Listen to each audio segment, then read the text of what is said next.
Laurent Gbagbo, à lui seul, concentre les frustrations du continent africain. Boudibla, merci. Ce soir, cette phrase, je la retiens. Elle est importante et je m'en inspirerai. Il faut payer le droit. Ça, je vais payer. T'inquiète pas, le frère, je vais payer ça. Vous savez, quoi qu'on dise, le combat, il est difficile, c'est vrai. Gbagbo et Laye, c'est aussi juridique. On a parmi nous des juristes. Maître Koma va nous dire quelques mots. Maître Koma. Merci beaucoup.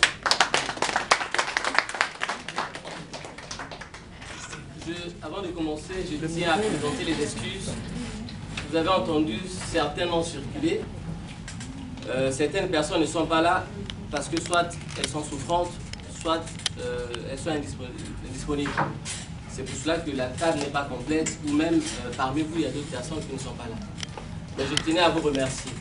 Je tenais à vous remercier parce que ce n'est pas toujours facile. L'ambiance entre nous n'est pas toujours facile non plus à gérer, mais au moins vous êtes là. Et la dernière fois, je disais que chaque citoyen libre, je ne vais pas reprendre ce que ma consoeur venait de dire tout à l'heure, mais chaque citoyen libre, africain ou citoyen libre, est une voix qui compte pour Laurent Gbagbo. Mais cette voix compte comment? Elle ne compte que lorsqu'on l'utilise pour faire quelque chose, pour que cela puisse avoir un impact lorsqu'on est tous rassemblés. Je rejoins donc le thème de l'union que mes prédécesseurs ont abordé. On a besoin de cette union. Nous avons besoin de l'union parce que si on n'est pas unis, on n'est pas fort. Il y a eu un moment dans la vie du royaume du Maroc où un roi n'était pas toujours accepté par les Occidentaux. Ils l'ont déporté, ils l'ont envoyé à Madagascar. Ils l'ont mis à sa place un de ses cousins. Mais la situation au Maroc était intenable. Les Marocains n'ont pas accepté ce nouveau roi. Jusqu'à ce que les Occidentaux sont partis à Madagascar ramener le roi du Maroc.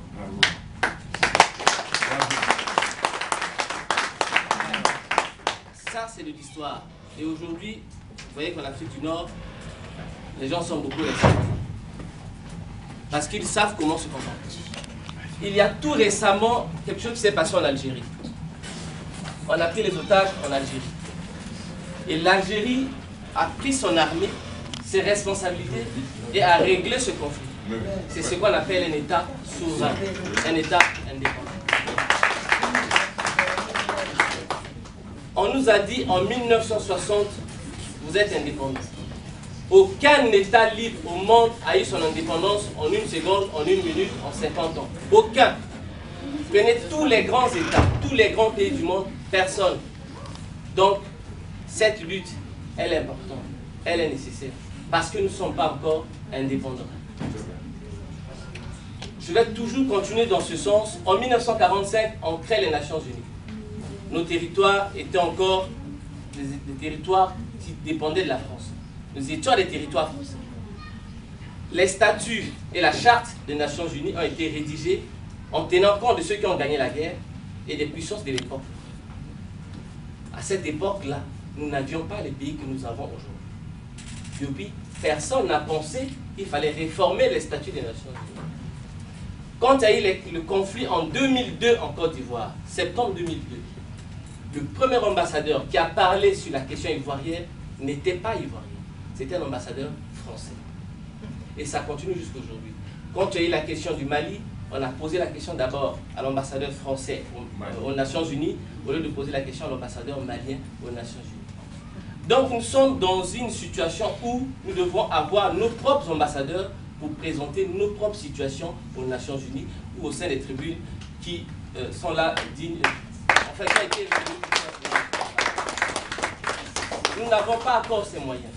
Vous constatez encore que dans l'histoire de l'Afrique, que chaque fois qu'il y a un dirigeant qui émerge, qui se dit indépendantiste, souverainiste, digne, on va toujours créer dans son entourage quelqu'un pour s'opposer à lui. C'est arrivé très souvent. Ils peuvent utiliser toujours des gens parmi nous pour nous déstabiliser. Faisons très attention. Le but aujourd'hui, c'est de nous détourner du sens du combat que nous avons à mener. Le combat, c'est quoi? L'indépendance. Nous devons être indépendants. nous devons être libres. Ça veut dire quoi? Ça veut dire comme le cas d'Algérie qui s'est cité. Il y a des otages, il y a des terroristes sur mon territoire, je prends la décision, la mesure qui impose pour régler ce problème. Voilà, c'est comme ça que ça doit se passer. C'est ça l'indépendance. J'ai des matières premières, je décide comment je peux les gérer, je peux les exploiter, ainsi de suite. On peut multiplier les exemples. Donc on ne nous détourne pas de notre combat. Nous devons libérer notre chef d'État qui est à La Haye. Nous devons libérer notre pays que nous estimons, que nous pensons, que nous croyons que ce pays n'est pas encore libre. Et cela passe par un certain nombre d'actes, d'actions que nous devons mener. Et chacun de nous est responsable à n'importe quel niveau. Nous n'avons qu'un seul leader. Nous n'avons qu'un seul leader qui s'appelle Laurent Gbagbo. Bravo.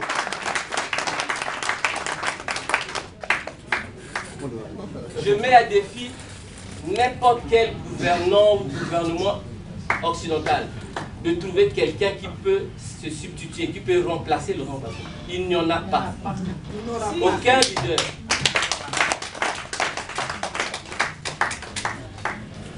Gbagbo est incontournable. Ils s'en rendent compte d'eux-mêmes. Il est incontournable. Depuis avril 2011, il n'est pas aux affaires. Mais le pays ne marche pas. Ils le savent. Ils le savent. Et tout ce qui se passe aujourd'hui, c'est parce qu'ils n'ont pas le courage de revenir sur un certain nombre de propos qu'ils ont tenus. Les gens qui l'ont insulté ne sont pas courageux, ne sont pas honnêtes intellectuellement et politiquement pour dire on l'avait traité comme ça, on l'avait dit tel mot, on le regrette. Parce que c'est le seul homme qui, à la fois, concentre sur lui l'autorité, l'expérience, le courage et l'honnêteté politique. C'est pour ça que Bravo. La légitimité. Bravo.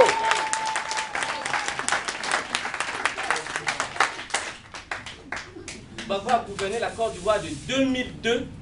Non, il a dirigé le pays de 2000 à 2002. De 2002 à 2011, c'était incroyable. Mais il avait une certaine doigté, une intelligence pour rester, malgré ce qu'on lui a imposé, jusqu'à 2011, à travailler comme il a fait. Aucun chef d'État au monde ne peut faire ça. Non. Bravo. Le pays était divisé en deux. Les ressources du pays étaient divisées en deux. La fonction publique travaillait, donc l'administration ivoirienne travaillait. Les gens travaillaient en Côte d'Ivoire et vivaient en Côte d'Ivoire. Les gens vivaient même, je vais dire, ils étaient tranquilles, ils étaient protégés. Aujourd'hui, c'est impossible. Le pays, paraît-il, est unifié, mais on ne peut pas vivre en Côte d'Ivoire. Je terminerai par quelque chose, j'attire votre attention là-dessus. Quand Gbagbo était libre, tout le monde était libre.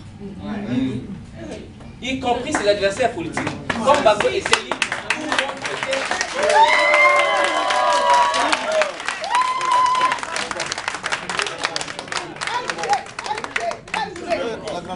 Il suffit que Gbagbo sorte aujourd'hui pour que tout le monde sorte.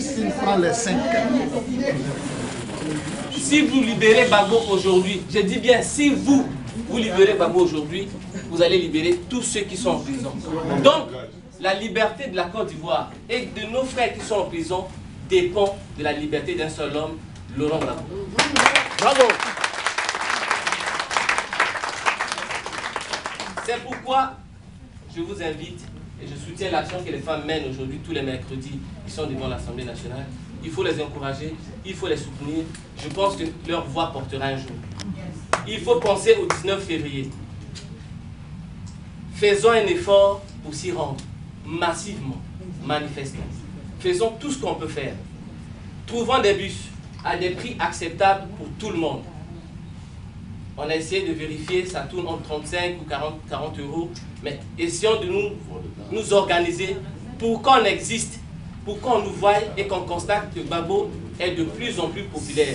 En arrêtant un Gbagbo, ils ont donné naissance à des millions de petits Gbagbo. Il faut qu'ils comprennent. Bravo.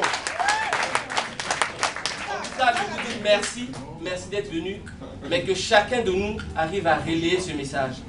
Que l'indépendance de la Côte d'Ivoire dépend de chacun de nous. Que l'indépendance de l'Afrique dépend de chacun de nous. que la sortie de Gbagbo de cette prison dépend de chacun de nous. Merci beaucoup et bon courage à nous. Bravo.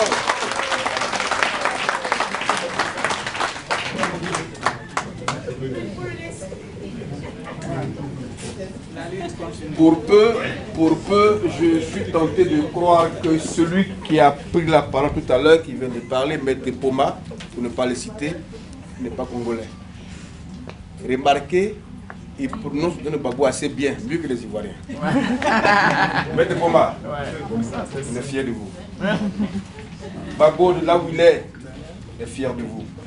Maître Nicole, on est fiers de vous. On est fiers parce que on sait que l'Afrique regorge de talents et on est certain avec ce qu'on entend, on ira de l'avant. Tout à l'heure, vous disiez, quand Gbagbo était libre, les Ivoiriens étaient libres. Même ses ennemis n'étaient même pas libres, même ils dansaient. Parce que lui avait la culture politique, il avait cela comme métier. Il disait souvent, il y en a qui se lèvent le matin, ils vont dans leur garage parce qu'ils sont mécaniciens.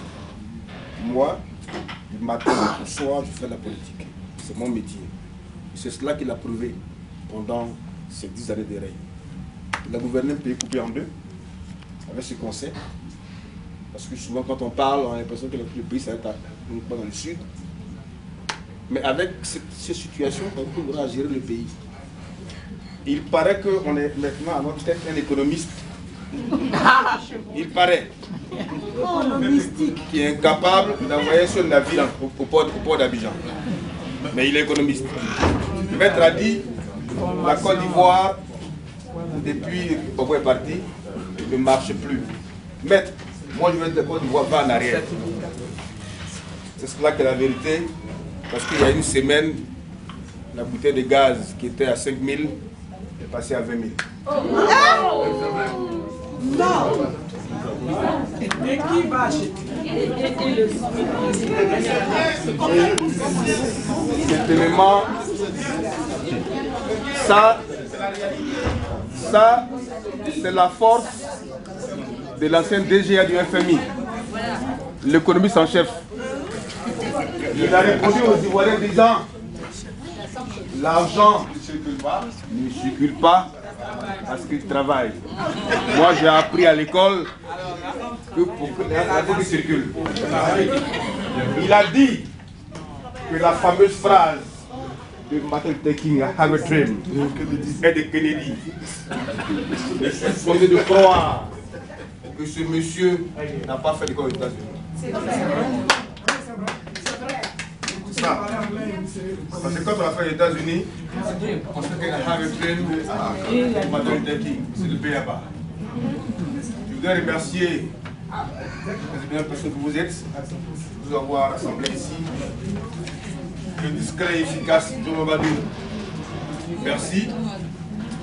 Je répète, ce soir on s'est rencontrés pour qu'on redynamise la lutte, pour que la flamme que nous avons, la flamme du Gbagbo Laurent, le 11 avril 2011, nous a confié, ne s'éteigne pas, ne s'éteigne jamais, parce qu'il a dit, au risque de me répéter, quand vous tenez, je tiendrai. Et nous, on lui renvoie le message. Jean Mbadou, vous l'aurez, dites aux vieux que nous on tient. Et qu'il faut lui, il faut qu'il tienne. C'est ça qui est la vérité.